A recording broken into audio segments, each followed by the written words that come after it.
You know, I grew up in those prepackaged cinnamon rolls, and there's a lot to love. The convenience, the overly sweet packaged icing, the pop the tube makes.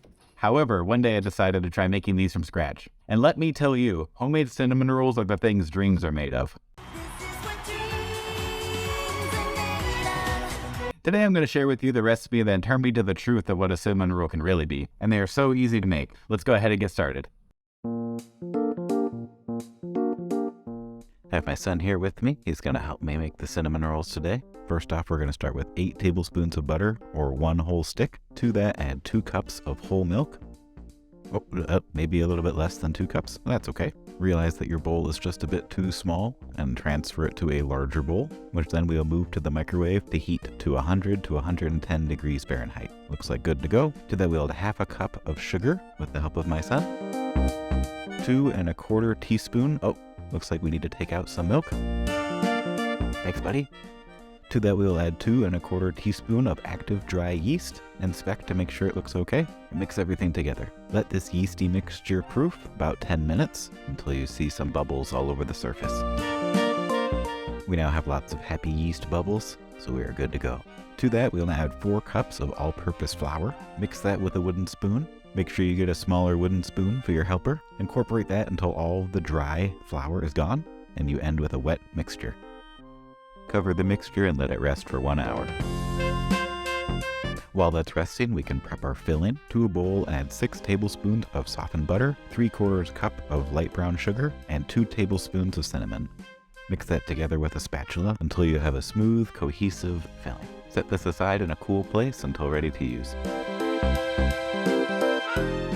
Our dough has rested 1 hour and is about doubled in size. To this, we're going to add 1 teaspoon of baking powder and 2 teaspoons of salt, and the remaining 1 cup of flour. Mix this together with a wooden spoon, mostly to combine, then transfer the dough to a surface to begin the kneading process. Knead this dough until you have a smooth, cohesive, slightly tacky dough. This might take 8 to 10 minutes. Just keep going until you have a dough that is plump and it springs back when you touch it. It'll begin to look smooth the more you do this as the flour disappears. Roll out the dough into a large rectangle that's about 1/2 inch thick. Shape the corners as needed. Add the filling to the dough, spread it across the entire surface in a nice even layer. Gently roll up the dough, forming a log shape. By the way, this dough recipe is greatly inspired by Tasty. I will leave a link in the description to the full recipe.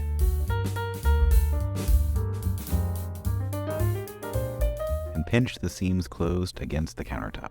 Pat it gently into shape. Prepare 2 round cake pans by buttering them. Want to know a secret to getting a clean cut in a cinnamon roll? I learned it's dental floss. Simply take a strand of dental floss, lay it underneath the roll, pull the 2 floss ends together until it pulls through, and you get a nice clean straight cut. Continue to do that, prepare all of your dough. In my case, I did 6 cinnamon rolls per pan.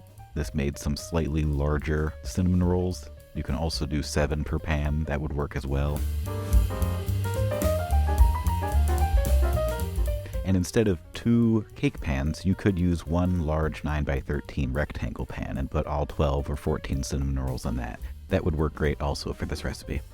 Cover the cinnamon rolls and leave in a warm place to rise for about 30 minutes. At this point, you could either take the cinnamon rolls and bake them right away, or I found you can wrap them tightly in plastic wrap and leave them in the freezer for up to probably 3 months. And then when you want to bake them, simply take them out, let them thaw, or leave them in the fridge overnight to thaw, and then they'll be ready to bake in the morning. In an oven preheated to 350 degrees, bake your cinnamon rolls for 25 to 30 minutes or until golden brown. While the rolls are baking, we can go ahead and prepare an icing. To a mixing bowl, add 1 tablespoon of melted butter, 2 tablespoons of milk, 1 teaspoon of vanilla, and 1 cup of powdered sugar. Combine these together by whisking until you have a nice thick icing. This amount of icing will be good for 1 round cake pan, 6 or 7 cinnamon rolls, so if you're doing a double batch, double this recipe. Our cinnamon rolls are golden brown, have expanded nicely.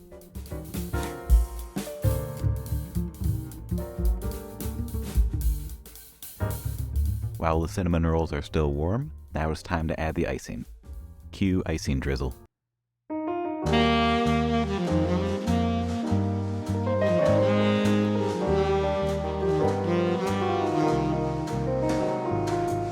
And just like that, homemade cinnamon rolls. These cinnamon rolls are absolutely delicious. The dough is soft and flavorful. The filling is full of sugary goodness and melted butter. These cinnamon rolls definitely make for a special treat, and they do not disappoint. Again, the dough and filling recipe I use is from Tasty. I'll leave a link in the description. This has worked really well for us. It's so easy. It's a great recipe for first timers making homemade cinnamon rolls, and I'd highly recommend. I really hope you enjoyed. Thanks so much for watching, and until next time.